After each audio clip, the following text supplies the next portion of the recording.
Afternoon world, another beautiful day up here in paradise. So I'm just going to do a short video and a quick update on what's happening with the boat and what may or may not be happening next. But firstly, the annex has gone from the side of the bus and it feels so naked in there now. It's all just jumbled up and piled here on the ground, what's left of it. So that was the annex, but at least it gives me plenty of room up there to go ahead and finish the job off. Needs more paint, needs a second coat of sealer on this one here that's had a second coat, but I might go and put a third coat of sealer on, another coat of sealer, and then all this needs to be sanded back and done, sealed and painted. Solar panel put back on the roof, and then come up to the front and do the same thing.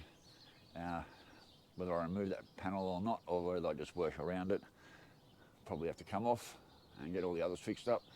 So yeah, fair bit of work up there, but anyway, this whole side of the bus feels somewhat naked, which now brings us back to the boat. And as far as oil on the driveway, I love having oil on my driveway, all through the shed. It means something's getting done. It means shit's getting worked on. If you've got oil everywhere, if you've got oil all through your shed and your driveway, it means you've been working and you've got shit done and you've been busy. So I've never worried about cleaning this driveway, not yet, not ever. Haven't had to worry about it. So,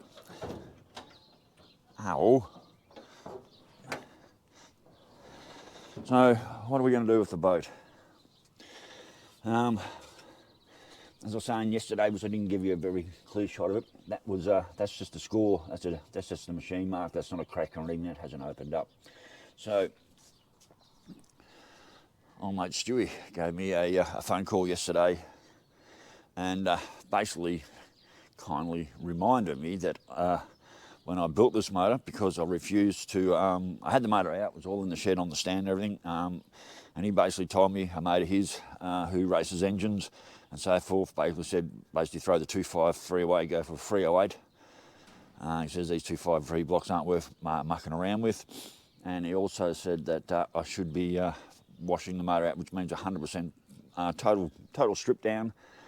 That's pistons, rods out, crank out, everything out, and have this totally acid bathed and cleaned. I said if I don't do that, he kind of reminded me that, he warned me that if I didn't do that, then I'd probably chew another lobe out or burn a lobe out within like 500 miles. Well, I got 2,000 miles out of it.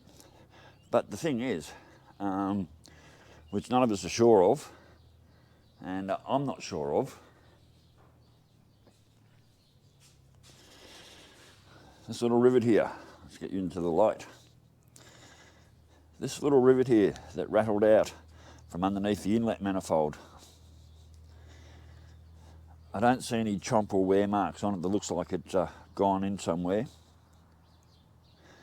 But strangely enough, this is the lifter that went here. Strangely enough, this is where I found that little rivet. This is where I found the little rivet sitting, was right there. Is that little rivet responsible for me chewing the lobe out? Now, like I said, I can't see any wear marks where it's gone in there and jammed up in the lifter and caused the lifter to do that. It looks completely clean and untouched, so there's no evidence that actually caused the problem. I'll come back into the shed. I've got all my gear laid out. This is nope, grabbed the wrong one. What am I doing? No, it was this one. There we go, wrong one. So this is the lifter that concaved, mushroomed out the bottom, and basically ate the lifter off. Basically ate the cam lobe straight off the top. And there's no apparent damage or markings that tell me that little rivet got caught under there and caused all this damage. So basically I'm at what do I do stage. Firstly, I don't want to pull the motor out. I'm too lazy, too old and too fucked to want to do that again. I just want to get it going. But old mate Stewie reckons that if I just throw it back together the way it is, without doing a full acid bath and all the rest of it, then basically reckons I'm going to chew another lobe out within, he estimates 500 miles, and I'll chew another lobe out. So I said to a couple of people, it's almost flip a coin time, what to do with this motor. And can I seal up this front timing cover? I don't know. I might be able to put some goo in there, get the timing cover to slip back into place and seal it all up. I don't even have a timing cover gasket to go around everything, but I can clean all this up and just use some good engine Celastic on that. So that is really where I'm at. Oh, this lens gruddy again. I did a video the other day and it was so bloody smudged that people stopped watching it because the lens was absolutely smudged and filthy. And I didn't notice it until I got into editing. And I couldn't reproduce that video of dropping all the oil.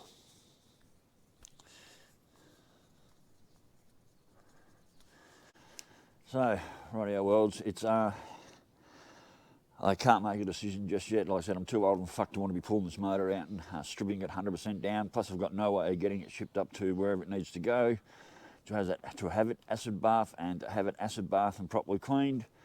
I could be waiting a month or two to get that engine back. I know the engine builders up in Bundy who sent me over to Gary. I was going to have my original heads done, just sort of cleaned up, machined and put back together. And they shipped me off to Gary where I ended up buying the fully worked heads, and the old heads are sitting in the shed with all the valves and the springs are out, and I can't even find the springs for that bloody head. So I said, too old and fucked to want to be pulling the motor out and have it completely stripped down. But am I really just going to be wasting my time throwing it? The cam I've got in there, which has to be cleaned up as well. It's got some surface rust on it. I said, most good old boys, they'd probably have the cam back in this motor by now and running and going, where to me, it's going to take me a couple of days just to even make the decision of what to do next. I'm really of the opinion just to fucking throw the cam in there and get it going and hope for the best. Sort of what I've done all the way along. Hasn't always worked for me. Well, I only got 2,000 miles out of it, didn't I? So, and quite a few different theories on how to break a cam in. I'm just going to go with the one where I'm just going to smother it in grease, the cam in grease and all the lobes and everything for the bottom of the lifters, and then I'm going to throw in 5 litres of running in oil and I'm just going to pull that straight in through the whole top. I'm going to start it and run it and do the break in that way. I've got a funny feeling when I finally grab my balls and do something and make that decision, that the decision will be throw the fucking cam in and get the bastard going and just get my boat back on the road, and fingers crossed it lasts more than 2,000 miles.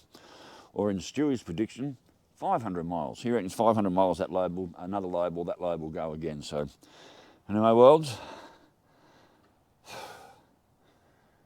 flip a coin or not to flip a coin?